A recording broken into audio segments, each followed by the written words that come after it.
नमस्कार, मी पंजाब डक. आज 21-22 लातूर जिल्हा झालं, सोलापूर जिल्हा झालं, धाराशिव जिल्हा झालं, नगर जिल्हा झाला, परभणी जिल्हा झाला, नांदेड जिल्हा, हिंगोली जिल्हा, जालना जिल्हा, संभाजीनगर या जिल्ह्यातल्या शेतकऱ्याला सांगू इच्छितो 21, 22 आणि 23 या दरम्यान चांगला दररोज वेगवेगळ्या भागात भाग बदलत पाऊस पडणार आहे, म्हणून हा अंदाज लक्षात द्यायचा.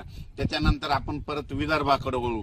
तर विदर्भ, पूर्व विदर्भ आणि पश्चिम विदर्भ 6 आणि 5 11 जिल्ह्यामध्ये म्हणजे 21, 22, 23 पर्यंत तुमच्या पूर्व विदर्भ आणि पश्चिम विदर्भ 11 जिल्ह्यामध्ये दररोज वेगवेगळ्या भागात पाऊस पडणार आहे आणि पिकाला जीवदान ठरणार आहे, म्हणून हे अंदाज लक्षात द्यायचा.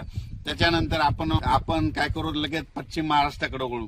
त्याच्यानंतर सांगायचं झालं तर कोकणात देखील चांगला पाऊस पडणार आहे, म्हणजे 19 जुलैपासून तर 23 जुलैपर्यंत चांगला पाऊस राहणार आहे, म्हणून हा अंदाज लक्षात घ्यायचा.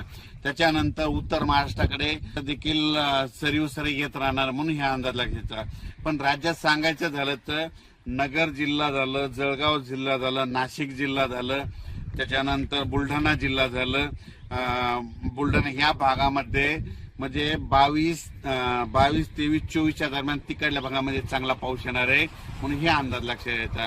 त्याच्यानंतर राज्यातल्या सर्व शेतकऱ्याला सांगू इच्छितो की खास करून ते 23 जुलैपर्यंत सोलापूर जिल्हा, सातारा जिल्हा, सांगली जिल्हा, पुणे जिल्हा, त्याच्यानंतर नगर जिल्हा, त्याच्यानंतर धाराशिव, बीड, लातूर, नांदेड, हिंगोली, यवतमाळ, परभणी, त्याच्यानंतर इकडे जालना जिल्हा, संभाजीनगर जिल्हा, जळगाव जिल्हा, त्याच्यानंतर बुलढाणा जिल्हा, अकोला, अमरावती, वर्धा, नागपूर, भंडारा, गोंदिया, चंद्रपूर या भागामध्ये म्हणजे दररोज वेगवेगळ्या भागात आता हे आजपासून दररोज भाग बदलत सगळ्या जिल्ह्याला भाग बदलत पाऊस पडणार आहे, म्हणून हा अंदाज लक्षात घ्यायचा.